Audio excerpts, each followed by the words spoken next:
Well, welcome this evening to this Local Government Reorganisation Cabinet panel meeting here at the Newcastle Borough Council. Welcome to members in the room and also officers that are joining us. And of course, this has been obviously webcast tonight live and will be available on the YouTube pages. Agendas are on the council's website. Please use your mics, obviously, so that you can be picked up by anybody listening in.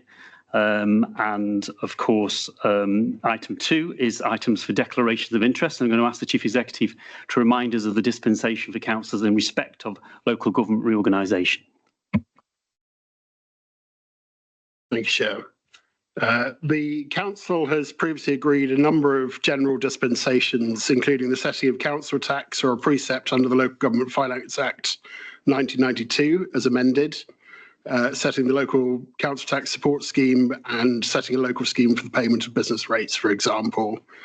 As members of the Cabinet panel are aware, the government published the English Devolution White Paper, setting out their ambition to implement significant reforms to local government, including local government reorganisation. On the 5th of February 2025, the Minister of State wrote to the leaders of Staffordshire County Council, all borough and district councils in Staffordshire, and Stoke-on-Trent City Council, formally invited them to develop proposals for local government reorganisation in their area. Councillors have the potential to be found to have a disclosable pecuniary interest in LGR on the basis that they receive an allowance, including those who serve as members on either or both the borough and county councils. Given that it is important that all councillors are able to take part in discussions, it is reasonable in all the circumstances to grant a dispensation on the following grounds. Granting the dispensation is in the interests of persons living in the borough, as this will ensure all communities can be represented by their local councillor, and it is otherwise appropriate to grant the dispensation to enable all councillors to participate in a matter of such significant importance. The dispensations must be for a specified term, and it is proposed to review this dispensation following the convening of meetings in the new administration period. The dispensation relates to the specific circumstances in which it is granted and would not apply where any councillor has another disclosable pecuniary interest or otherwise should not participate in consideration of the matter. Thank you, Gordon, for that explanation. Do we have any other declarations of interest this evening? No? Okay. That brings us to item 3, which is the terms of reference. We've got a report that was in the pack. And just for a bit of background, obviously at the meeting of the Cabinet on the 3rd of February, Cabinet resolved to establish this local government reorganisation Cabinet panel to scrutinise the reorganisation process and make representation and recommendations back to Cabinet and then, of course, through to full council and scrutiny committees in respect of the necessary action the council will need to do to address issues that arise from the process which the government is undertaken. And the panel is gathered to bring together stakeholders, local MPs, councillors and others, help to understand the government policy and what impact that may have on our residents. And as LGR progresses, if it progresses, the panel will meet regularly throughout the next phase from the summer of 2026, when we expect to hear from the government their views on the submissions that were put in earlier in the year. So terms of reference really is really just for this meeting, because obviously I think after the election in May, a new council will come in and obviously review the terms of reference. But for now, does anybody have any comments about the terms of reference? Mark. Only to say that in the drafted terms of reference, this is a 6-member panel divided in accordance with political proportionality. If it would be of assistance, Chair, I can say that in the circumstances that this were to be a 5-member panel, the split 3 from the administration and 2 from the opposition would be the closest to political parity that we would be able to obtain. I don't know whether you wanted to make a formal change to the draft terms tonight, or whether you want to take that under advisement. Thank you, Chair. I think, obviously, as I said, for this meeting, this is a correct proportionality. But after the election, it may be different. We may have several parties or just one party, if all of us get the results we like out of this, which, of course, is unlikely to happen. I think that's when it needs to be revisited, doesn't it, Gordon? I think at that point, and the other changes to be made necessary. But do we agree for this meeting that the terms of reference suit, obviously, this meeting this evening? All agreed? Okay, thank you. That brings us then to the next item, which is a presentation from Gordon, our Chief Executive, on the four unitary council option put forward by the council in November 2025. Seems like ages ago now, doesn't it? And it is. Gordon, are you sharing it on screen? Yeah. You see that?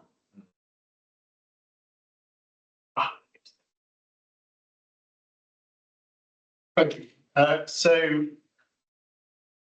Members will obviously recognise much of the content of tonight, and I'd like to thank members for their involvement throughout the process in reaching our submission. I'll share towards the end some of the kind of challenges, opportunities, and next steps.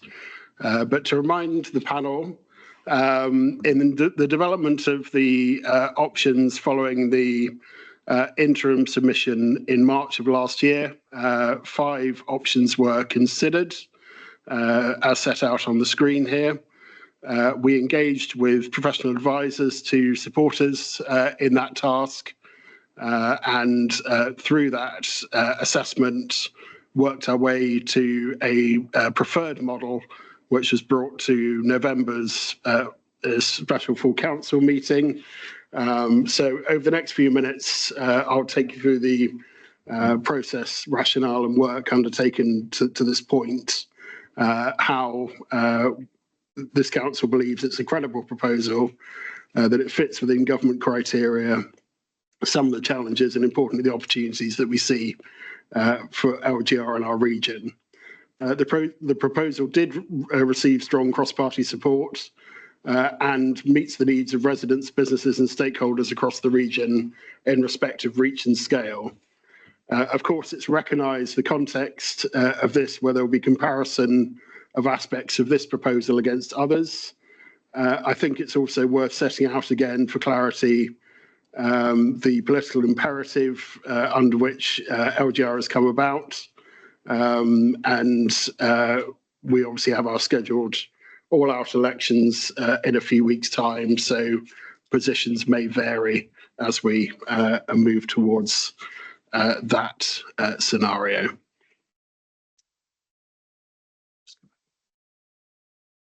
In respect to the key considerations of our analysis, some of the guiding principles that we used alongside the technical data provided by our professional advisors was to receive a majority of support from our residents to move to a new structure of local government, to have a balanced economy where places which invest and manage finances with strong fiduciary responsibility are not placed at disadvantage in plugging gaps in areas which are struggling, a level of governance which demonstrates the true objective of devolution, having decisions made at the most appropriate local level, closest to those the decisions will affect, a geography which has meaning for investors, businesses, residents and our anchor organisations, including coterminous delivery where this makes sense, a population size which broadly aligns to broader objectives but has a local rationale, not so distant as to be remote governance, nor an arbitrary level which confuses geography and population. And above all, a solution which will ensure that any future council continues to deliver quality services at the highest possible standards, not to the lowest common denominator or on a reduced basis to address historic or emerging financial troubles.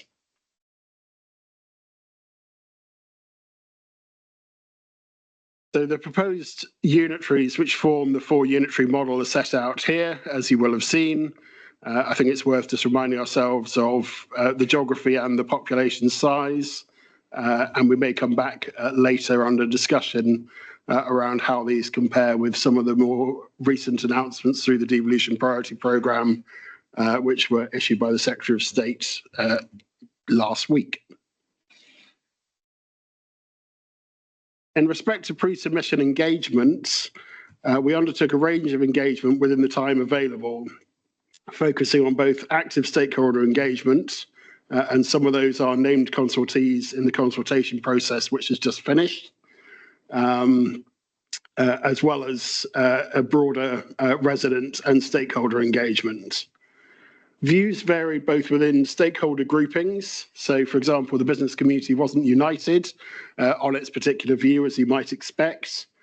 And organisations did also bring in, perhaps not unhelpfully, aspects of the new strategic authority arrangements as well as LGR views. Overall, residents were more united in their concern around conjoining with neighbouring areas.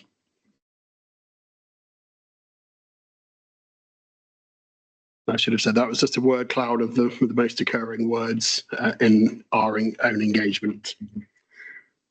In respect of fit with LGR criteria, we worked hard to ensure that the submission could demonstrate a credible response across the 6 asks of government, supporting sustainable economic growth, housing and infrastructure delivery, unlocking the full benefits of devolution, reflecting and empowering our unique local identities and places, providing strong democratic accountability, representation and community empowerment, delivering high quality, innovative and sustainable public services which are responsive to local need, and crucially, securing financial efficiency, resilience and the ability to withstand financial shocks.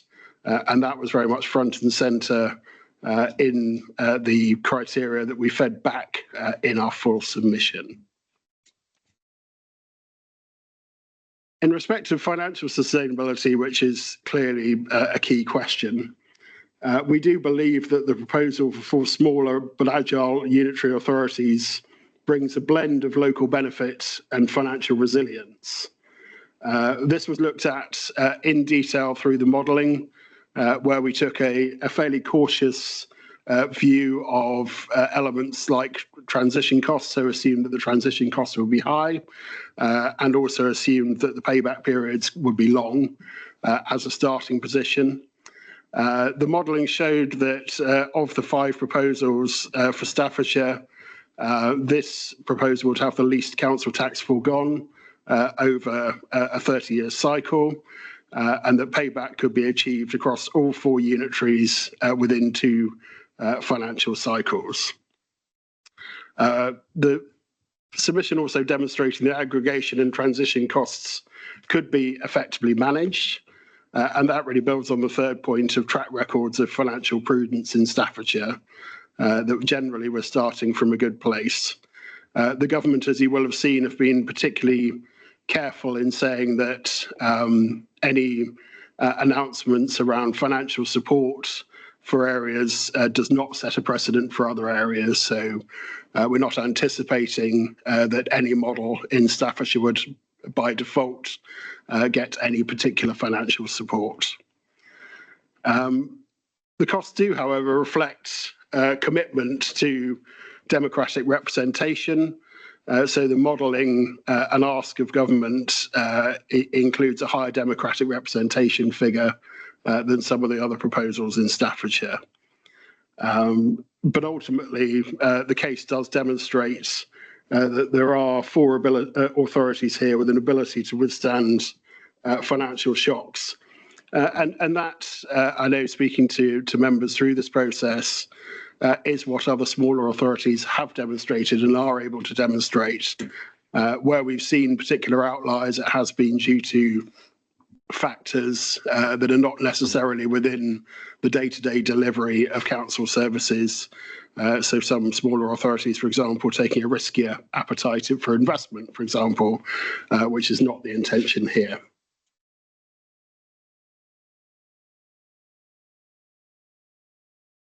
An important part of the submission was demonstrating how this proposal meets local needs well.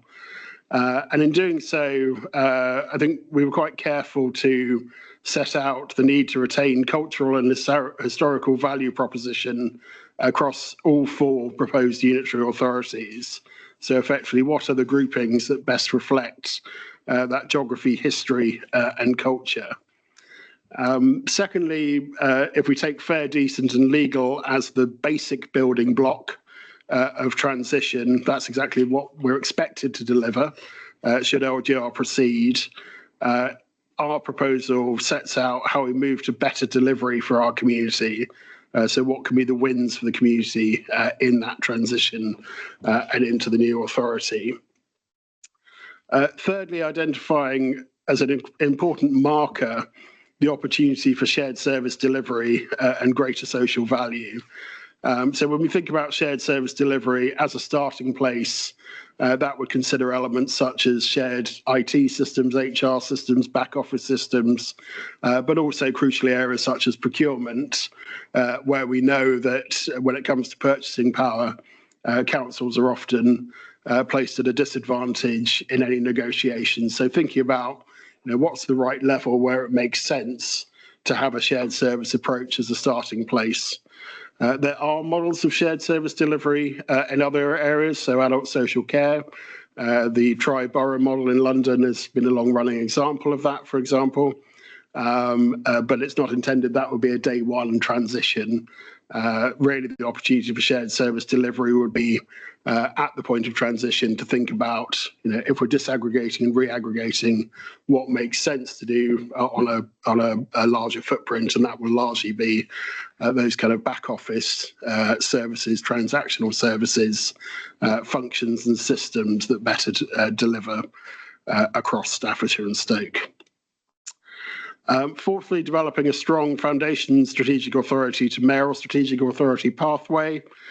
So being able to show that devolution can be achieved in a short time frame. And that's where there has been a commitment across all 10 authorities who recently wrote to ministers to indicate that across Staffordshire and Stoke-on-Trent, the authorities are ready to hold the conversation on the early stages of devolution, particularly the Foundation Strategic Authority. There are some Newcastle-specific challenges which need to be addressed, which I'll come on to on the next slide. And lastly, it's imperative that we manage the transition process effectively for our customers, for our staff, and for all those involved in making those decisions, that there's, if this does go ahead, there's a minimum of disruption through that process. All of the learning from elsewhere it's a very challenging process and requires particular input and resource. The council has set aside a reserve to support that transition, although costs may vary depending on the final outcome of the Secretary of State's decision, which is expected by the summer. In respect of challenges and opportunities, all proposals for Stoke and Staffordshire put forward, and rightly so, some compromises in this area. And in respect of complexity, I think this 4-unitary proposal has a particular advantage in that it uses the existing building blocks of recognised boundaries in its development. As well as that, we've obviously looked at where are natural partnerships emerging. So if you look at the difference between this 4-unitary model and the 3-unitary model, which was put forward by Litchfield and partners, the only difference is that Newcastle is a unitary on its own. The other 3 areas are the same. So actually, it's not too much of a transition and change in that respect, but it is important for us in respect of that Newcastle identity. In respect of placemaking and planning, obviously we are nearing the very end of the process for the local plan, the current version of the local plan, and it will be those local plans that work together in terms of placemaking ahead of the Foundation Strategic Authority and the wider Strategic Authority being established. One of the particular strengths of our proposal, I feel, is the depth and commitment of partnerships that we have, both in Newcastle and elsewhere in Staffordshire, to build on. But we do have a really strong Newcastle partnership environment, and working very closely with stakeholders on this will be an important facet of where we take things next. In respect of economy, innovation and growth, again, we've got some amazing infrastructure in Newcastle, including a world-class university in the top 10 for the UK, and also one of the leading FE colleges We've got some of the most innovative businesses. We have clusters of businesses that are world leading. So we have that strong economy, innovation and growth baseline. It's going to be important to work on a local growth plan collectively across Staffordshire and Stoke, which unlocks that opportunity and crucially brings funding into those academic institutions and businesses, as well as local authorities.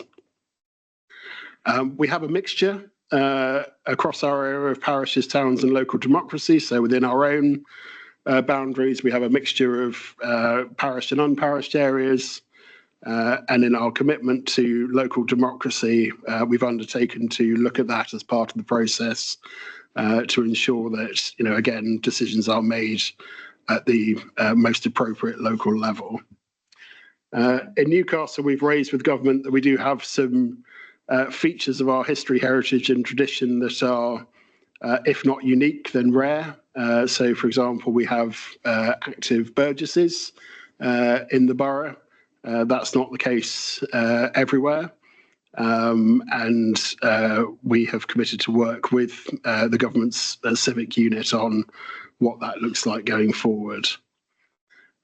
National level issues and priorities, I think, is an important one. So I've shared with government in this process there, and it's in our proposal, areas like Wally's Quarry, which all of you have been involved in for a long period of time, is a national level incident that's required a national level response, and the relative prioritisation of that by an authority on this footprint we feel is important. And then lastly, there's an opportunity, I feel, to address underlying staffing challenges. We know local authorities across the country are facing challenges in recruiting teams to deliver things like environmental health, planning, and there is an opportunity to look at doing different nationally through this process to try and reset some of that, bring more resource to bear in those areas, particularly with new legislation coming in like the Renters' Rights Bill. Sorry, apologies, the Renters' Rights Act, as it will be from next month. And then finally, in considering all of those opportunities and challenges, you'll be aware that the submission included 10 asks of government. I won't read all 10 of them there within the proposal. As we've discussed sort of post-submission with other authorities, areas such as funding of the transition are increasingly becoming shared concerns and challenges. So I think, authorities are recognising that the funding of this will be, an important facet. Government has announced £63 million, £900,000 for each new authority. So that doesn't include the transition costs for existing authorities in moving to that space currently. And other challenges and ask reflect our particular heritage, history and tradition, which we've already discussed. So all of these are important matters to resolve as we go through the process. And officers will continue to work with stakeholders, with government and others on developing solutions to those issues. So with that, Chair, I'll bring the presentation to an end and hand back to yourself. Thank you, Gordon. Could you just update us on some, it's not a stop press or just happened, it was last week, which is the government's announcement on the priority programme, and any thoughts on that, how it affects our bid, our option put forward in our submission, because I know that there has been a lot of media hype, particularly in those areas, about what was suggested, what has been agreed by the government, which is different from what was suggested, and that there are a lot of smaller unitaries than was obviously previously thought, given the government's original criteria on size. Yeah, thank you, Chair. I mean, I imagine members will have views on this as well.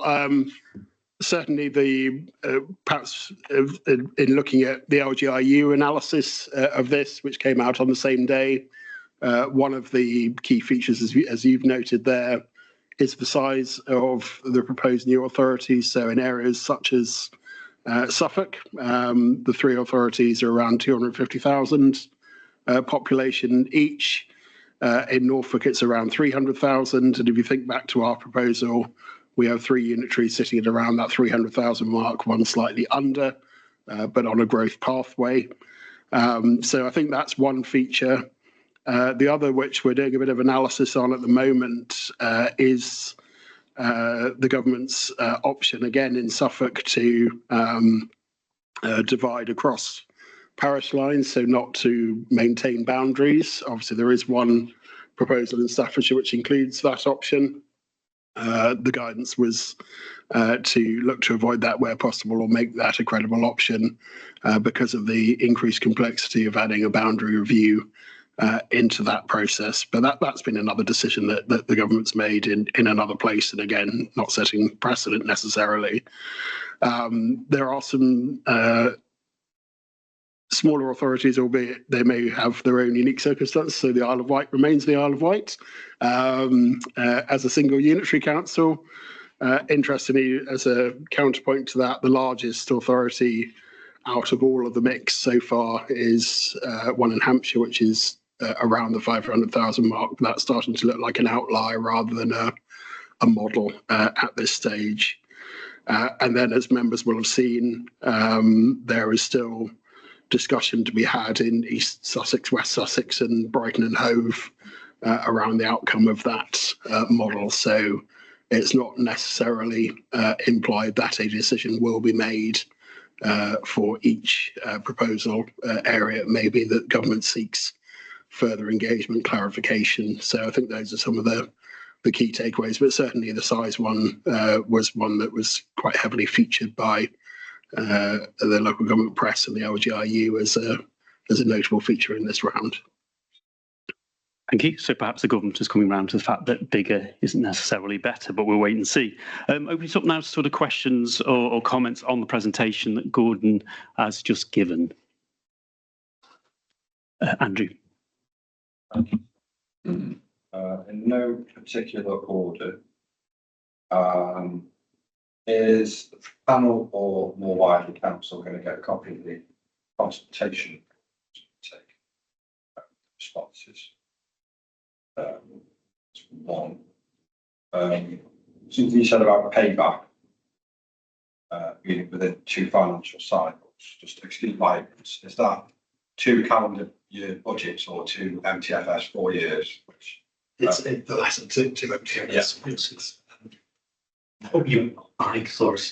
Well spotted. Do you want me to repeat them for the benefit now? You okay? Yeah, it's the last points then. Yeah. The last one. Yeah, that was a clarification over the payback over 2 financial cycles. It was, is that over 2 calendar years and budgets, or is it 2 MTFS 4 year? Just in terms of the shared service delivery, without putting you on the spot, I don't know if you can just expand a little more on what that means in practice, because I know that sort of IT, back office and procurement, they are, whilst they are service delivery, they're more for how the council functions rather than service delivery in terms of adult social care, children's services, housing, education, transport and public health, the big ticket items of service delivery. Just if you've got a thought, or the modelling or the consultancy have had any fed into service delivery on that front. And I think that is it at the moment. Thank you. Thank you, Andrew. Graham, Gordon. Graham.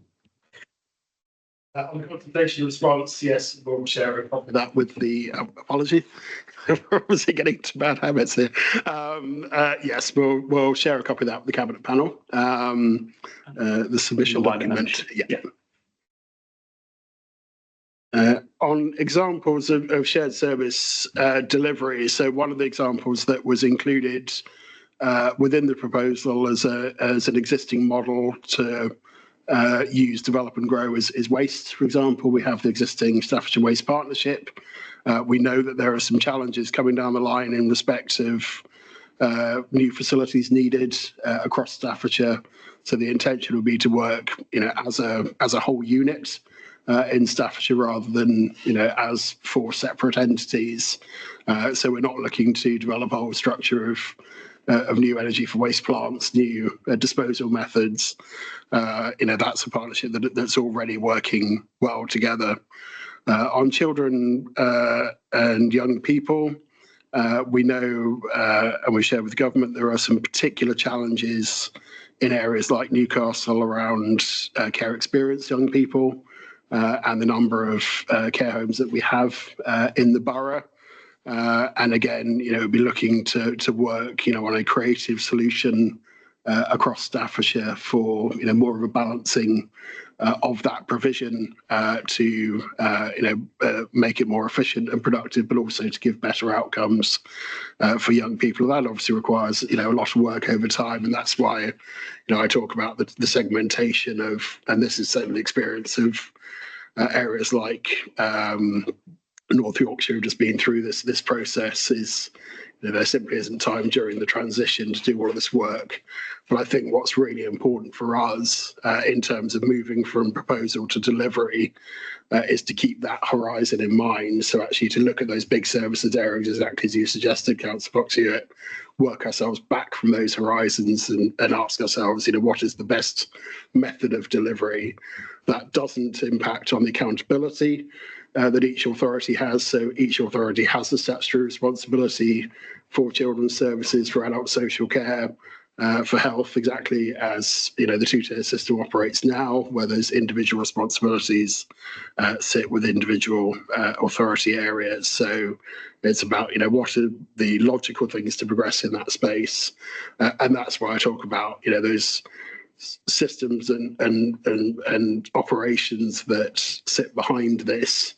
At the moment there are two different systems in Staffordshire and Stoke for social care, for example. Payroll we share with Stoke, we don't share it with other authorities.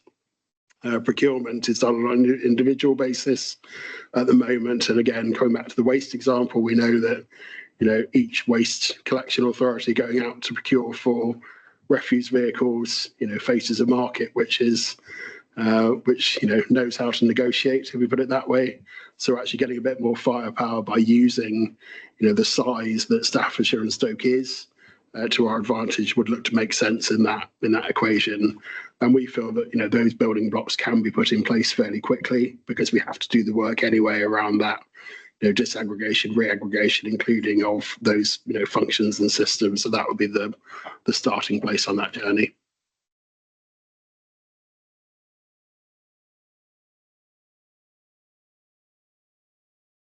Thank you. Any other questions or comments, Mark?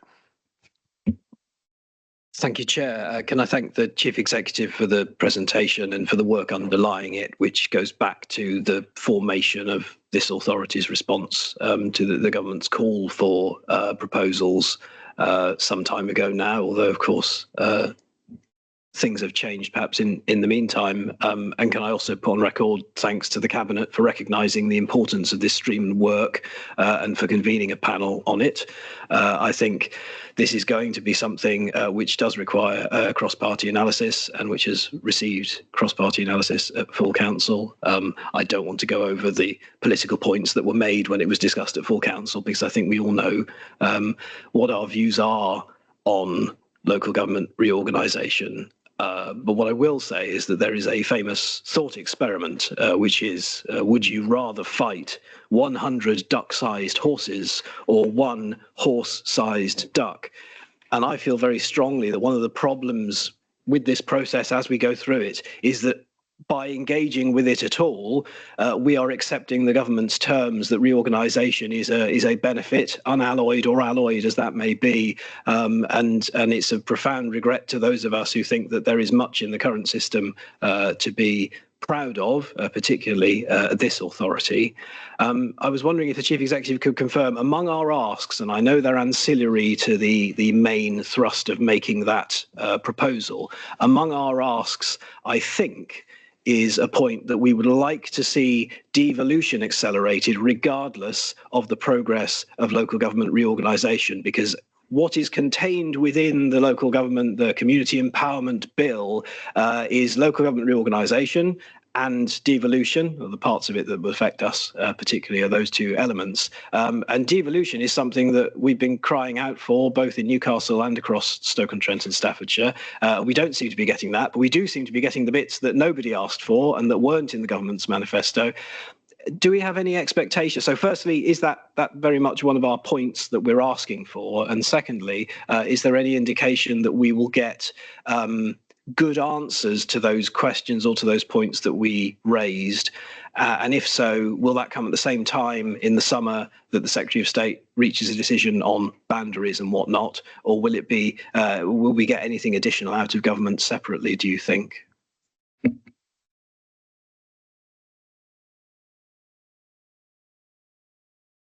Thank you for those points, Councillor Holland. I think in respect of whether it's included in our ask of government, it is exactly as stated there.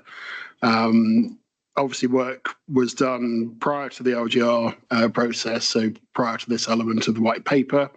And as I mentioned, the 10 authorities have recently, in response to a letter from the ministers, have responded to say Staffordshire is ready to talk. Staffordshire and Stoke-on-Trent are ready collectively to talk about devolution. My understanding is, as we're not on the devolution priority programme, there is currently no defined timetable for, when that all of those devolution pieces will fall into place post 2028. The fact that the government has started those discussions again is helpful in that regard. They've invited discussions from the 20th of this month onwards. So having sent that letter, I think we're still awaiting a response from ministers on what that engagement will look like and when, and it may have to come after elections, I would expect. But in the meantime, Staffordshire and Stoke are, for example, developing a local growth plan, which is obviously a requirement or a precursor to moving towards a full devolution deal. So it is, on very much on the table. I know there's a joint will across Staffordshire and Stoke to progress that as fast as possible. There are also other routes. So recently supporting Keele University with access to UK research and innovation funding, for example, which is effectively another part of that devolution picture, and obviously keen that that money accrues to Staffordshire as well as to city regions at the stage, so we make sure that we're in the running for those as well.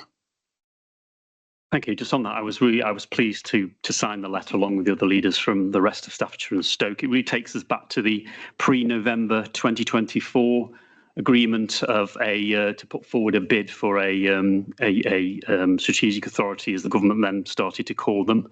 I think what we've got to also realise is that the end result of that is likely to be an elected mayor, and I've got some concerns about that because, as you will know, elected mayors can raise precepts. There's going to be no cap on that precept.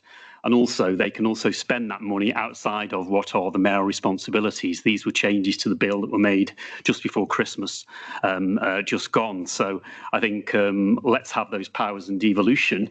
Our proposal was for a leaders board based in the county with all the leaders involved, chaired by the leader of the county council. But if it's an elected mayor, then there are issues there which I think our residents need to be aware about.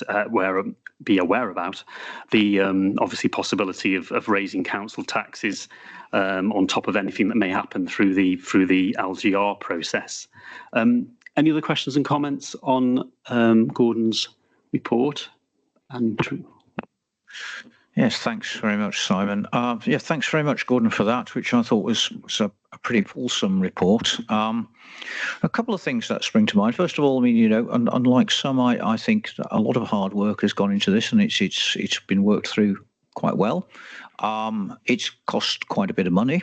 I just wonder how much you feel is going to have to be expended on the process in the coming months, bringing up to this. And also, of course, the national media anywhere touting a great deal that there could be major ructions after the elections. Now, they will, they will take their due course, and they will be out there, and we'll see. But has any thought been given into sort of future-proofing where we might be in a couple of months' time? Or do you feel it's much more prudent to stay on the course that's been mapped out for us at the moment? And as I say, if that is the case, what do you feel the bill is likely to be at the end of the process, or do you feel that we've now expended the bulk of the money that we need to in this regard?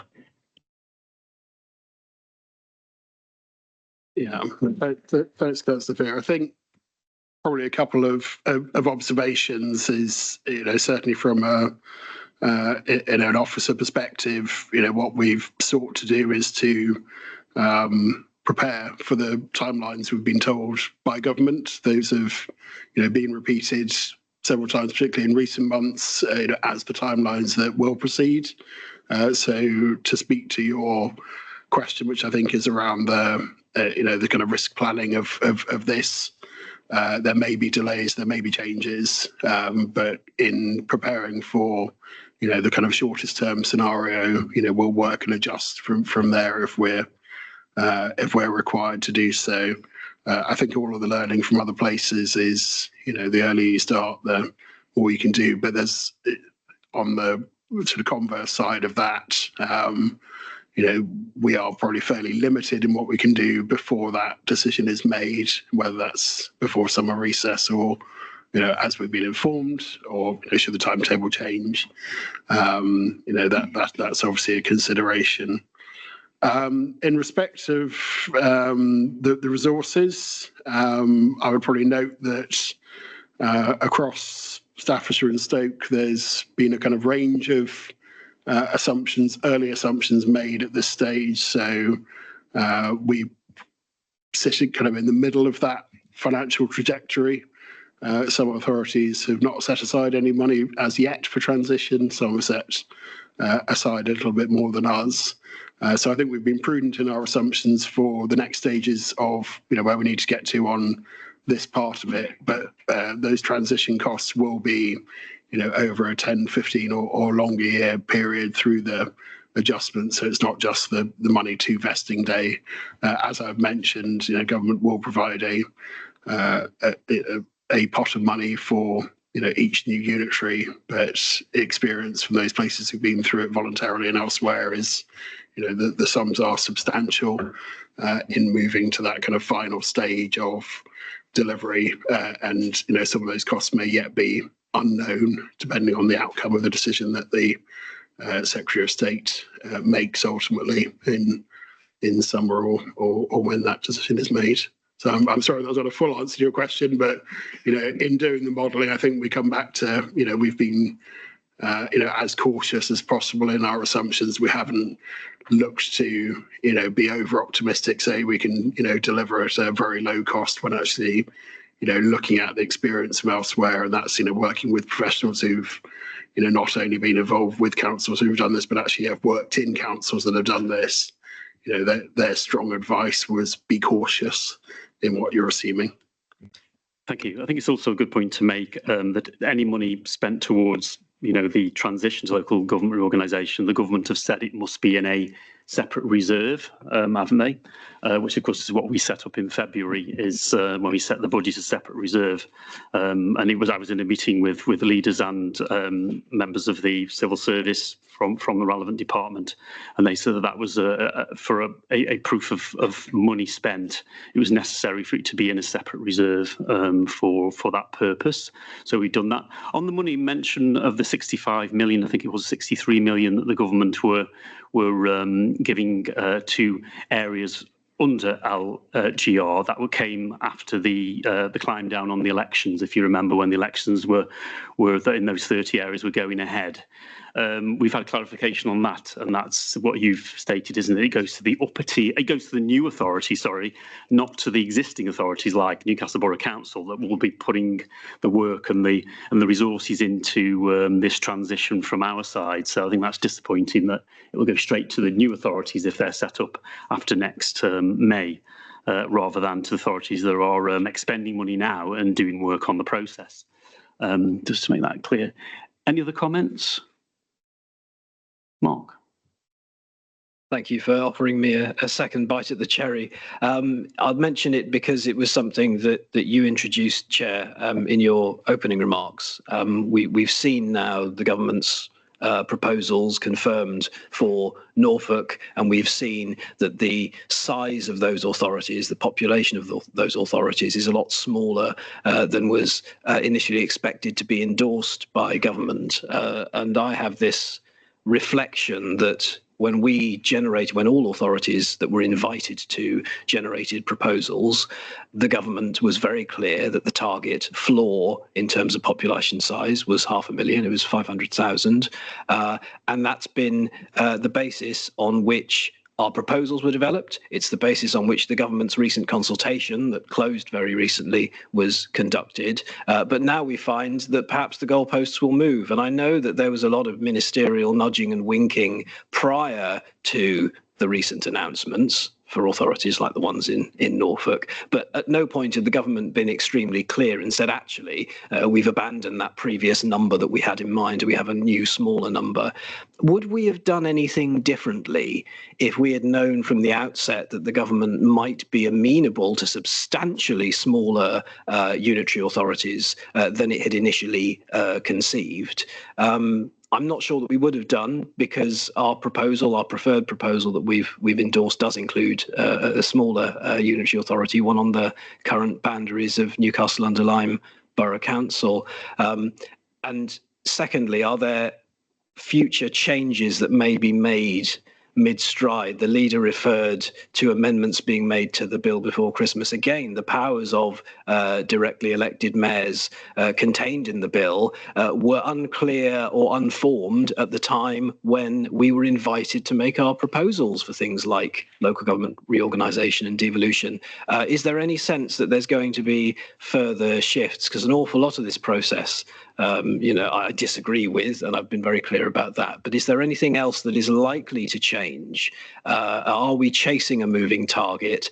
Is the announcement in summer going to be different in some profound, fundamental way that we haven't foreseen? And perhaps the chief executive will be able to give us any kind of insights from the priority programme that the government's run as to whether or not that's the case. Sorry, it's another complex question that I seek answers for. Thank you, Councillor Holland. There's a little bit of if chief executives were experts on futurology in there, but I think what I can say is as the reorganisation process, or the process of unitarisation, has gone through many iterations. So if we think back to the two stages under this particular local government reorganisation process, I think the DPP areas that have been announced, and obviously not all of them have been announced as yet, some have been delayed and some have not had a proposal reached. There is a difference in the outcome, in the numbers from those areas to the one that preceded that on the fast track, which was Surrey. Again, about slightly different circumstances, but Surrey has larger authorities than we've seen in this round. And if we think back to areas which have been through unitarisation previously over the last 10, 20 years, we've got very different numbers, very different outcomes again.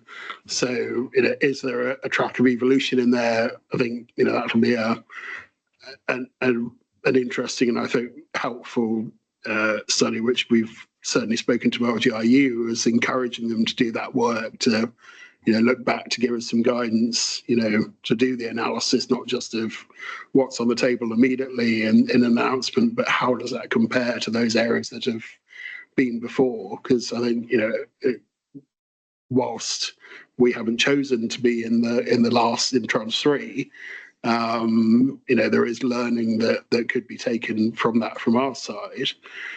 In respect of, has the guidance changed? Obviously, as you know, the 500,000, was a implied more target figure at the early stages. It then moved to guidance, and as you say, a number of authorities are smaller than that as a result. So across the 5 proposals in Staffordshire, you do have some that would be at that high level, and some that wouldn't. You'll also have seen that there is talk at the moment, although just talk, of some county councils who put in a much larger figure, thinking that was the way to go, are considering, action they may take on the back of these decisions. So you've got to got that full spectrum involved. But I know, certainly in speaking to Dave, for example, on the example of smaller authorities elsewhere, we're keeping that in mind as a model for ours about, what does an effective unitary look like rather than just a pure size element. Thank you, Gordon. Okay, any more questions on this part of the agenda? Not seeing it. I've just got two final ones, and it was just to go back to the civic functions and burgesses. Gordon, you mentioned that, and I know that we've raised it in meetings, but can you confirm that when it's been raised with the civil servants, particularly, they haven't had an answer on that point and have not provided any further information since we asked, I think, many months ago now. And then secondly is the issue to do with parish towns and local democracy. I think we all hope that we have our Newcastle unitary. It's got cross-party support, as we've said. That will enable the continuation of the civic functions and also the current structures of government within the borough with the parishes and the towns. But if we're not successful, and it's one thing I wanted to lay down a marker at this meeting as well, is that it's not too late, even when the announcement is made by the government in the summer, to start the process of reviewing parishes and also creating town councils if necessary to try and save some of the trappings of our borough, which would be lost by losing the borough council. Is that true? Yeah, so if I cover the second point first, certainly we've been in contact with the Staffordshire Association of Parish Councils, who are keen for all principal authorities, including ourselves, to look at that as an option. That does fit with our proposal, which says we will look at effective neighbourhood governance models, including the option of parish and town councils. So that is a pathway that is, available, open to us, and we're being encouraged to develop and support.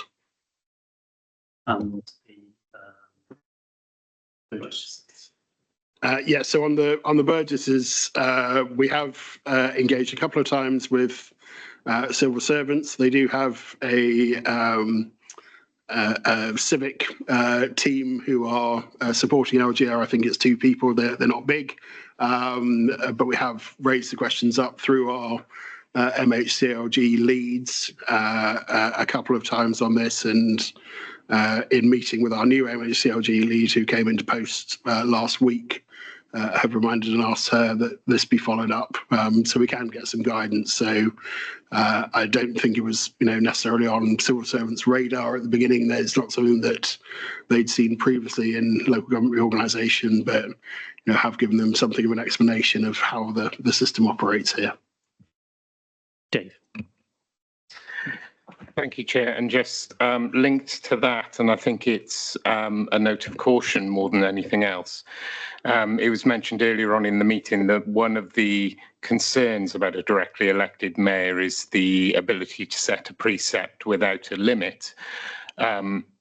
Parish councils, of course, as effective as they are, have that same function. And my worry would be that if we were to have a town council associated with those civic functions and managing of that process, whether that would map through onto the precept by that town council, and residents within that area would then be liable to pick up the bill for that. So I think it's equally, if we're concerned about a directly elected mayor with unlimited precept setting powers, then we should equally be concerned about further proliferation of parish or town councils for that same reason.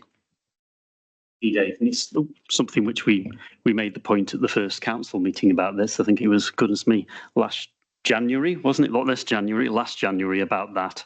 But I think also what we're saying here is we're not going to miss the boat on discussing that and getting something implemented if that was what people wanted. And of course, referendums take place, don't they, on parish councils. I remember there's a referendum in Woolstanton over a Woolstanton Town Council many years ago. I was on the opposition to that campaign against that at the time, and I'm sure if there was any new town or parish councils that were going to be created, people would be able to have their local say on those. So that's the presentation from Gordon. Thank you for that, and thank you, I think, as people have already said, for the work that officers are doing on this so far, and to get our submission in by November down to the government, and that, of course, it made it through to the consultation that has just ended a couple of days ago, isn't it, as well? And that's why this meeting wasn't able to take place earlier, because we didn't want it during a consultation being live from the government, but that is now over. So that brings us to the next item on our agenda, which is the asked our local MPs, obviously invited them to the meeting. All three were unable to attend, so we take their apologies on that. But we did ask for any written submissions to come in if they wished. We haven't received them from either the councillor for Stafford or the councillor for Stoke North, but we received late this afternoon a submission from Adam Jogi, Newcastle MP, which is on the desk, which I know people were reading before the meeting.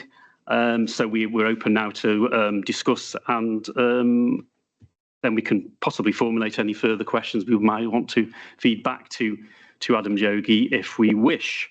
But does anybody wish to start the debate on the submission?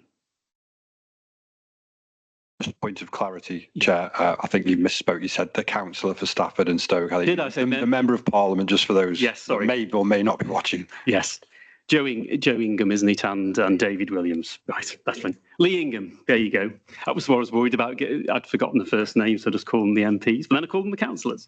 Anyway, I'll make a start then. Okay, I think I'll thank, obviously, Adam Jogi for the response, and obviously all adds to the discussion around LGR, but I have read it in detail. I think it deserves to have a response, really, and I'm going to give that response now. I think there's, reading through it, Mr. Jogi talks about engagement, and I don't think the record which has been put forward by this council and the timelines really support the claim by the MP. I have asked for the last letter exchange between myself and Mr. Jogi to be put on the table for people to read. And he suggests that there's been no adequate engagement with him or indeed partners in this LGR process. However, as I said, the documented record shows the opposite. Since January 2025, I and the Borough Council have repeatedly sought his engagement in January, March, May, June, and we also invited him to a meeting after his September the 25th correspondence, which is referred to in his submission tonight, which he said his office would follow up, but there was no follow-up on that and no reproach received. There was a short meeting on Teams along with the two other MPs in the autumn of last year. And of course, the LGR work, as we've said in many cabinet agendas and in the council agendas when this has been discussed, has been extensive engagement with strategic partners and stakeholders within our borough. And that's been set out in all the reports we brought forward and is there for public record. And these have been debated at 3 full council meetings that we've held over the last year or so since the start of this agenda. Therefore, the claim of insufficient engagement, I believe, is not supported by the evidence. Secondly, there's been obviously a claim of political motivation and that the council hasn't been consistent in its approach. And of course, you only have to look at the letter exchange which we've got here. I mean, there's been some comments both in this letter and also in previous letters and also politically out there on Facebook that we've considered options and we are tied to them politically as an administration. But of course, in the letter, it acknowledges that Newcastle-under-Lyme has every reason to consider every single option, which is what we did. And the government specifically asked us to do that. So we did that.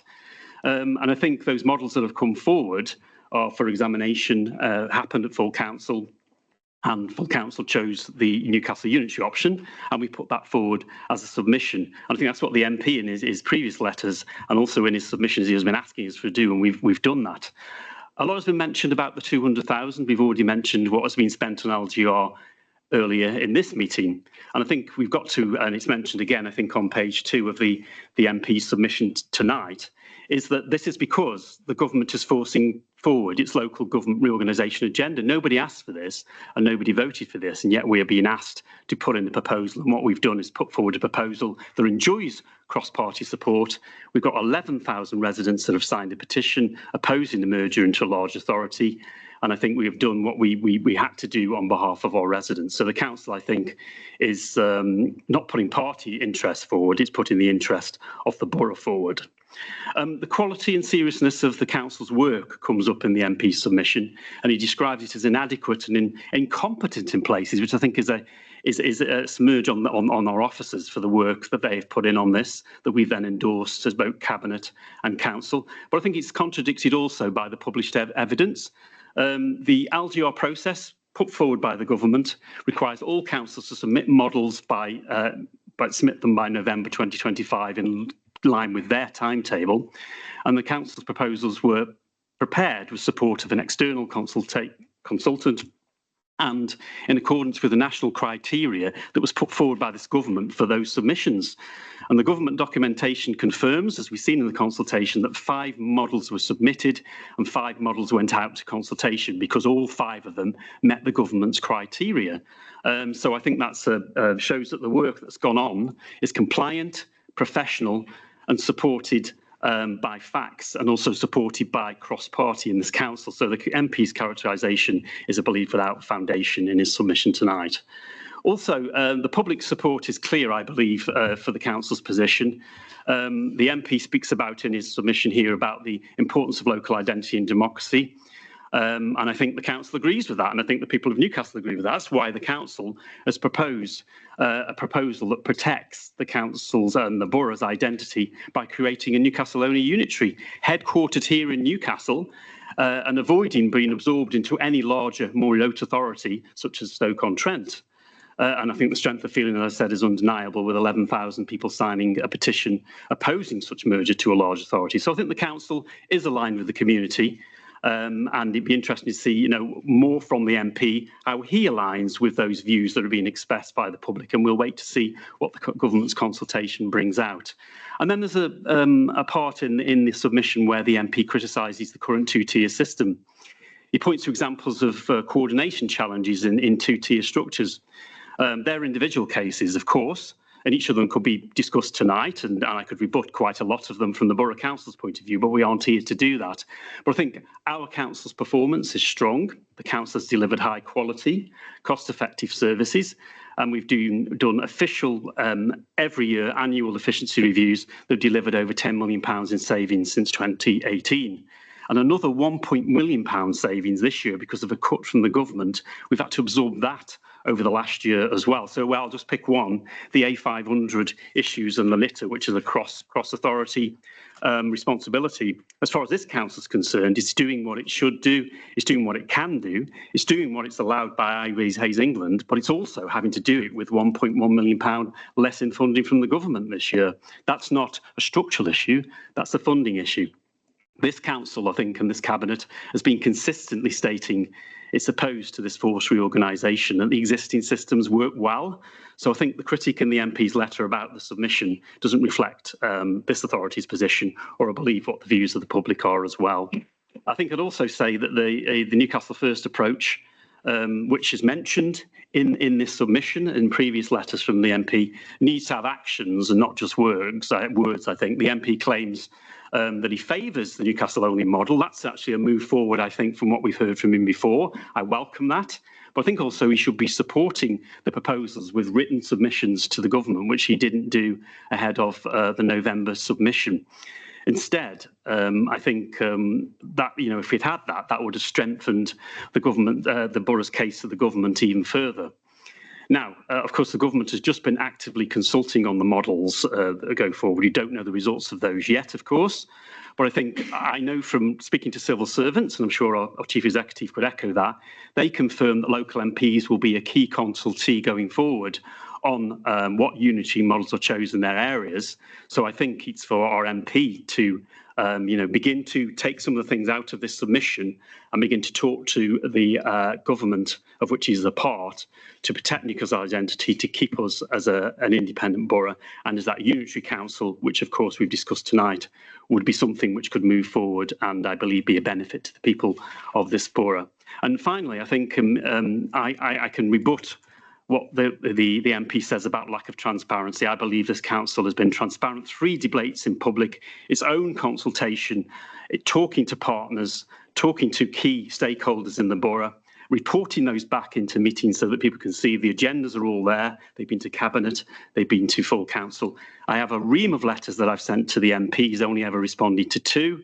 And I think the MP submission misrepresents what the position this council has taken and the extensive engagements it's taken place and planning and the public support which is shown for the proposals that the council has put forward. Our priority remains unchanged, I think, to defend this borough's identity and to protect it from this government reorganisation, which we need to strengthen the voice of our borough, not have that diluted in a bigger council. And I just hope the MP will support us in that going forward. There are some positive things in this submission. I think it's something we can take forward in the future. But I'll open it up to time. That's my say on it. And as you can imagine, I would do, because I mentioned in the submission a number of times. But I'll open it up now to comments from. Is it, oh, okay. Yep. And I'll open it up. David first. Dave. Okay. Dave. Thank you, Chair. Just important just to establish some certainty around the remit of the panel. Just got some concerns. Obviously, Councillor Holland earlier made several remarks about government manifestos and what individuals or groups want or do not want out of any process. Councillor Fear asked a legitimate question around potential cost of the authority, but the concern is it appropriate to be discussing costs during the pre-election period, as with comments on the other, and the leaders referred to Member of Parliament, forced local government reorganisation, petitions and political motivation. So can you just set out, please, Chief Executive, on what should be discussed here, because we are in pre-election period and under the Local Government Act, and I wouldn't want anyone to be on the wrong end of seeing to use council resources to potentially influence any election or influence voters. Can you just set out the position? Yeah. So as noted in the terms of reference document, there was pre-election guidance that accompanies that, and that pre-election guidance will be known to all members in respect of what the council is able to do during this period and what it must not do. And as you say, sort of particularly the use of council resources in that respect. In respect of the question we had earlier on funding, the sum that was referred to is a previously published sum that was in previous cabinet reports for agreement. Likewise, the 200,000, which was allocated to the initial work of the submission, was in cabinet in July of last year, and then obviously in the full council report. So that is public information at this stage, and obviously a decision taken before the pre-election period. I think, as with anything during the pre-election period, we must be mindful of, the perception of this. However, the terms of reference for today's meeting are to establish a cabinet panel to set the background through that presentation. Obviously, we did invite submissions from members of Parliament, and grateful for that which we've received from the MP. Does that address your point of order, Councillor Fox-Hirt? Yeah. Somewhat. I mean, the question around funding was not about what it's cost. The question was around potential future costs and what that's somewhat different. It's just I want to get my understanding. If we're making remarks around government manifestos, forced local government reorganisation, petitions, public opinion, what people want, is that something that's appropriate on a council resource that's being broadcast during the pre-election period, is the question. So I have sought advice on this from the monitoring officer who's not able to be here tonight, that this meeting could go ahead on the condition that members were reminded of the pre-election restrictions that are in force.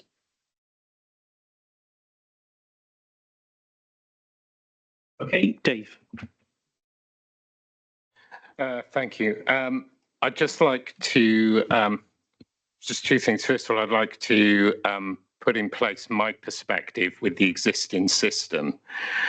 And then I have a question about work that may or may not have been done with other options. I would disagree that the current system works. I think anyone who, like myself, has spent years trying to get an EHCP in place for their son and battled the process as it is, go into arbitration that wasn't engaged with by the county council, followed by taking the county council to a tribunal where the tribunal judge themselves said this is an embarrassment that we've got to this point. 5 missed education years. And I'm not the only one. And I talk to a lot of parents right across the patch that are in similar places that give up at that point because they don't have the whereabouts or the support to go to tribunal. They give up at that point. So I do think, similarly with elderly relatives, I've battled through adult social care with 2 elderly relatives, trying to get a place in a care provision. That place taking forever to come through and then not being suitable, and then having to battle as they're trying to force somebody who can't walk out of hospital into care provision that just isn't deemed suitable for them. And then highways, you only have to look at the state of the roads to see that I do think the current model isn't working for residents of Newcastle. But that's just my take on how I see things. My question is more around, I think as I read through the submission from the MP, there was some good comments towards the end around the different models and around the geographies of those different models and how that relates to communities. But I think there's a second bit from this that I would have liked to have seen either from the MP for Newcastle or from Stoke North or from Stafford. And that's, at the moment, government has, well, it's closed, has gone out to consultation on a number of options. And we've spent a lot of time tonight talking about the option that was put forward by this council, which is reasonable given that it's the preferred option. But I'd like to know what's the what if planning scenario of what if we end up with one of the other options. Because I know in other areas of the country, there's quite a lot of work that's being done across all options that have been submitted, not solely the one option, which seems prudent. You don't know which option you're going to get, so you may as well put time and effort into planning for situations for all other options. I think that's particularly pertinent as one of those options contains a situation whereby there would be a North Staffordshire unitary. And there's been much talk about a Stoke takeover, whether that's been from residents or councillors or in at council or in other forum. And I think that's a legitimate concern. I do genuinely think that's a legitimate concern. But the easiest way for a Stoke takeover would be a process of non-engagement or lack of engagement. Now, I'm not saying that that's the case, but I'd like to know what level of engagement we've had, because I'd hate to be in a situation whereby we get to the point of an announcement of where the preferred option is and where we're going, and there's been limited work up to that date done on that option, because I think that would be an opportunity missed. And I think it would be significant risk if those conversations are already being had, and I don't know if they are, but if they're already being had between other authorities that could form, say, for example, a North Staffordshire, or even if the Shropshire one goes ahead, that if we've not been engaged with those discussions, we'll be joining at a later point when a number of decisions may have already been made, and we might be dealt a fait accompli over what we get. So I'd like to know what discussions has been had, and that can be both political discussions from the leader of the council and officer-based discussions from the chief exec. Thank you. Before I bring Gordon in on the details of actions that they've had, I think what we made sure, and we've discussed this at full council, Councillor Jones as well, didn't we, about making sure that we had all the base levels of a Newcastle position if we weren't successful in a Newcastle, if our bid wasn't successful. I think the consultancy, which the MP in his submission, because we're still discussing that, is on about the £200,000 of taxpayers' money. That is providing those baselines for us, and the full submission which we put in looks at a number of options, including the East and West. If you remember, I think it was yourself that criticised us for originally looking at the option of East and West in our original suite of options that we brought forward. But we have the baseline data of our own there. So if that actually, and now Newcastle would fit into that, if that was the case, that was to be supported by the government as an East and West.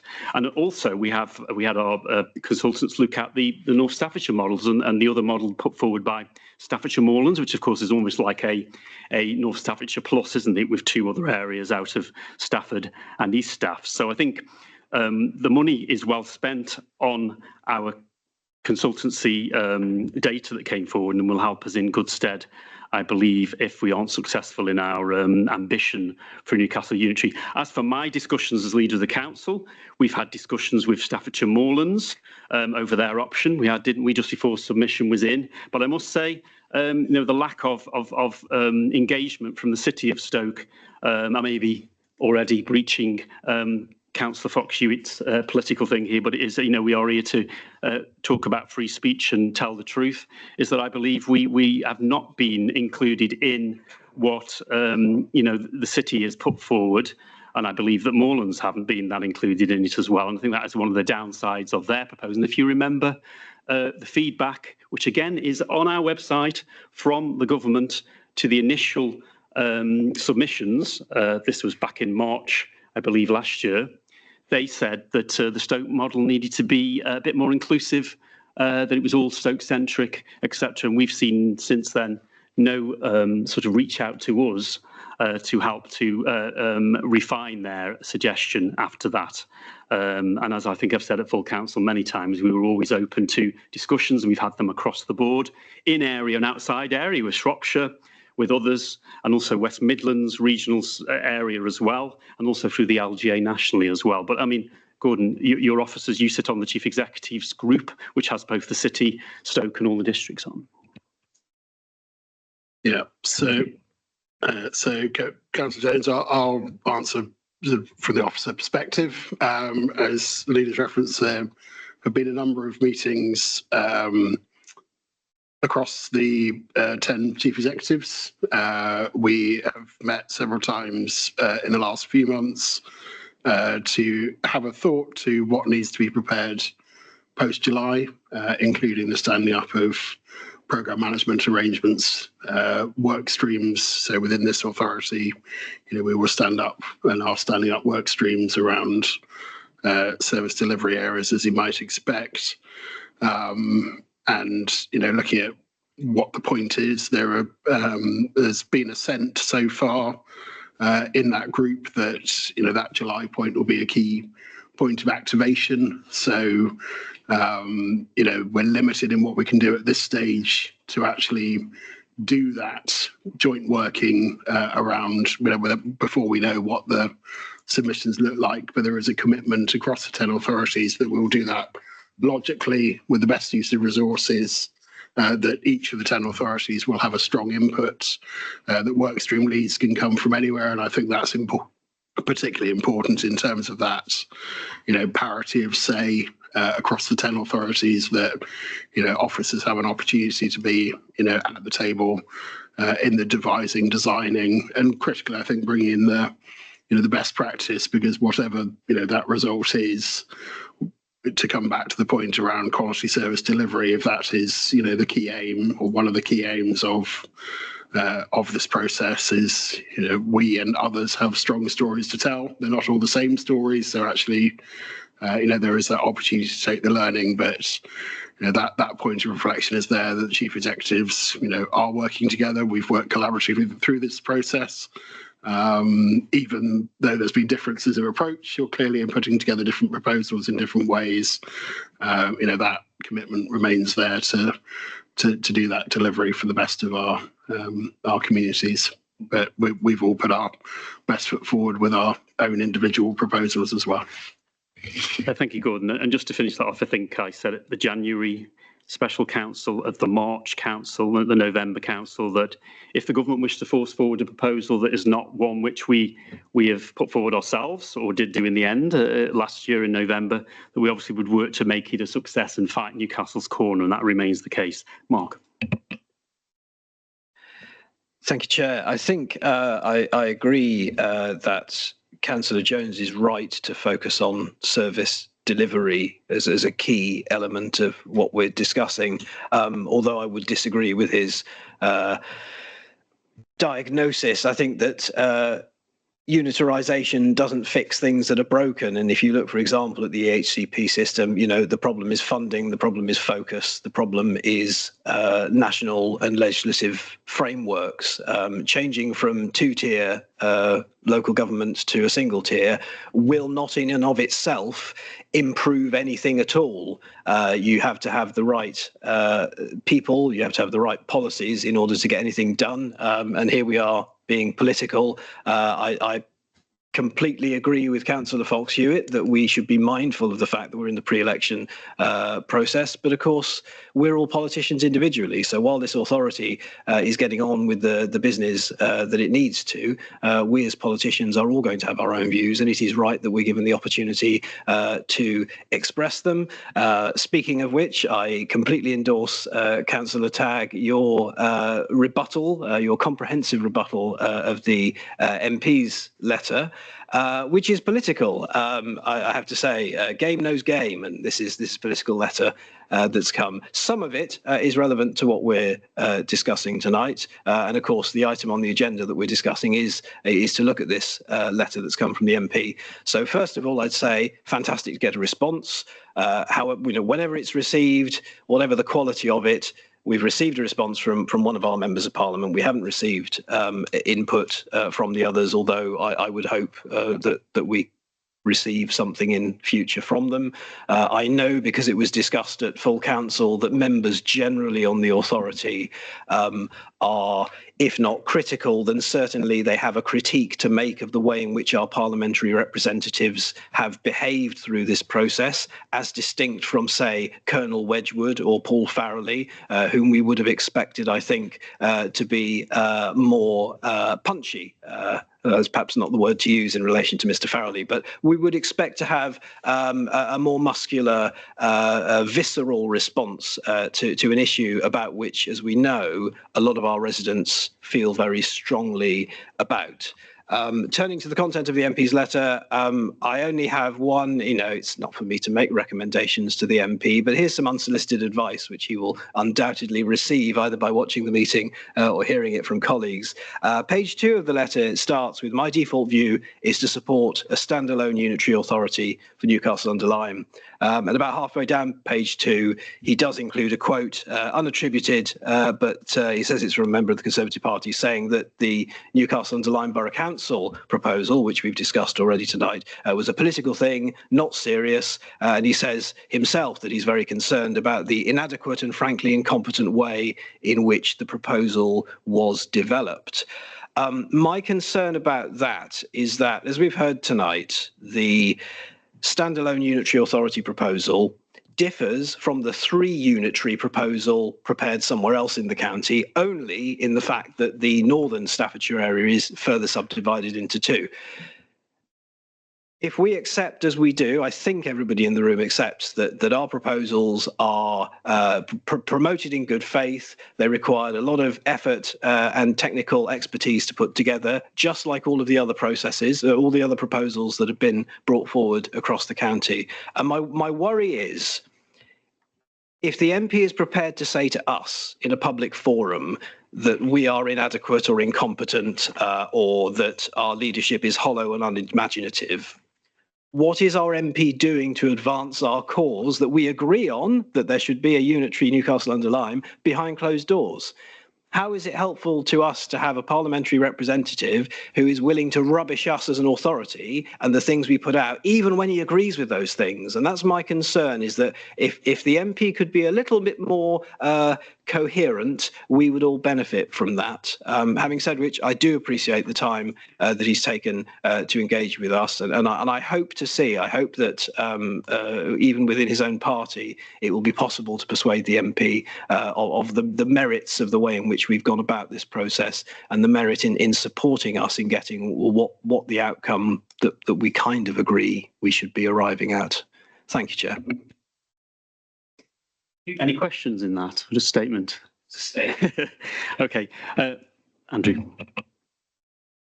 Thank you, Simon. It's on the subject of the consultancy, and it's a question to the Chief Executive over sort of what data has been examined. So at the minute, obviously tax is collected and then spent across the county as a whole under the current model. And there's huge variance, isn't there, in terms of the different levels of poverty, different levels of employment, different levels of council tax collection, business rate collection, rather. So we know that sort of 14 years of the previous Conservative government hollowed out local government funding by 60%. And that led to the crisis in adult social care and education. Has financial modelling been looked at on what the level of funding would be required to deliver those statutory functions as a unitary authority in Newcastle, based on the current need in Newcastle and on the current demographic in Newcastle? Have we extrapolated what the current spend is from the current model, what would be required, and what levels of funding would be required had we got to deliver those functions ourselves, is the question. Short answer is yes. So you'll see in the appendices to the proposal the methodology that the proposal has used, but yes, it's hypothecated the existing levels of spend and the existing levels of activity across the whole Staffordshire and Stoke area to reach those conclusions for the full unitaries. So in areas, as I say, education, CYP, adult social care, SEND. You may recall, members, that as part of this process, this was obviously pre the government's announcement on SEND around centralising that, which will clearly be a factor in the stability of local authorities going forward. But also government or civil servants specifically asked that the fair funding allocations were not taken into account as part of that modelling because of the variation that there may be, and because those figures were not determined at the point of submission. So the proposal has used data drawn from the city, the county, and all of the other authorities through a proven model which has been used elsewhere over a number of cycles of this and that's, as I say, then we applied a level of caution to those numbers. So the numbers that we're seeing in terms of the proposals are more at the cautious end than the optimistic end, which I think is probably right at this stage. We might be able to enhance that depending on what the eventual model is as we go forward, if that makes sense. Andy. Yeah, thanks very much.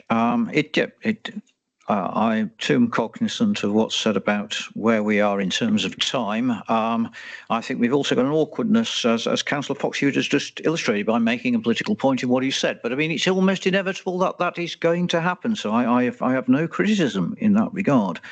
I read this late this afternoon, and one of my disappointments is the timing of this letter. In fact, it really is rather reminiscent of a previous MP who used to drop things before the planning committee with about an hour to go, not really leaving one with enough time to think about these things. I note that Mr. Joggy speaks about points of reflection. Maybe he should reflect on his fourth paragraph, which seems to me directly to apply to him as well as those he is criticising. Going on from there, I think it's unfortunate to use hearsay comments.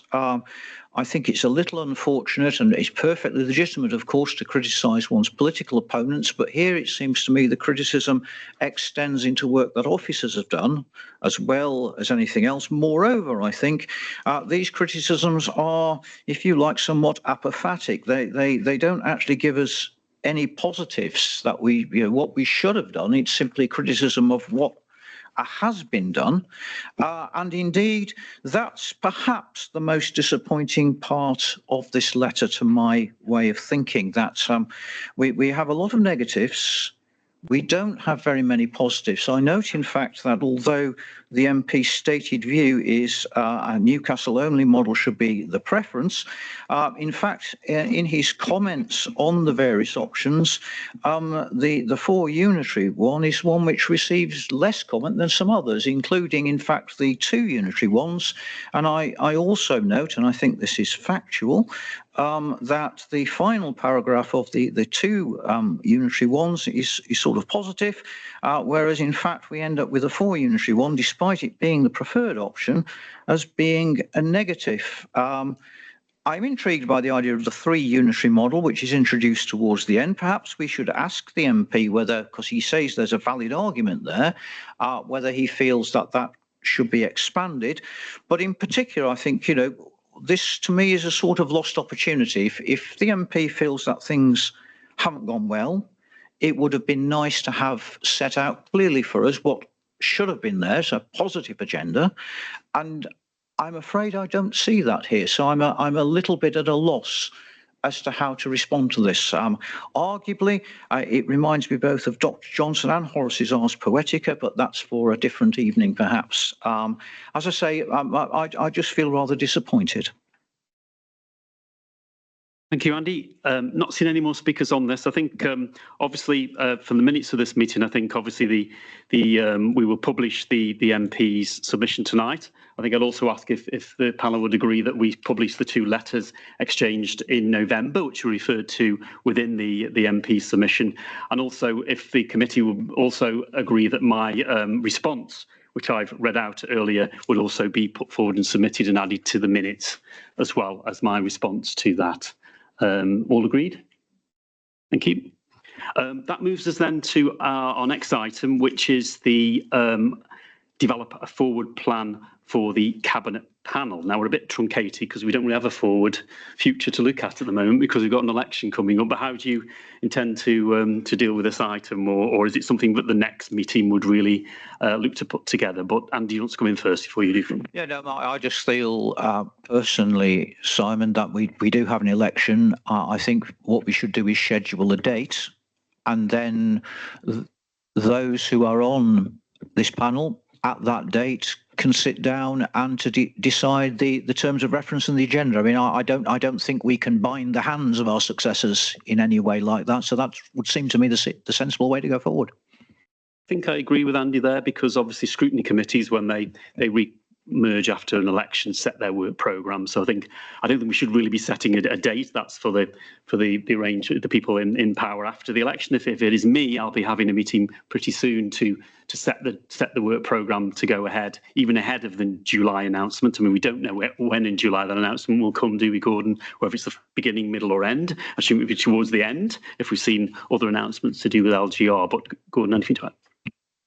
Yeah, no, I hear what members say and agree. I think that's a very sensible approach. I think obviously the post announcement you'll want to revisit the terms of reference. This Cabinet panel is intended as a scrutiny function of both the council's decisions and the process by which LGR is going ahead.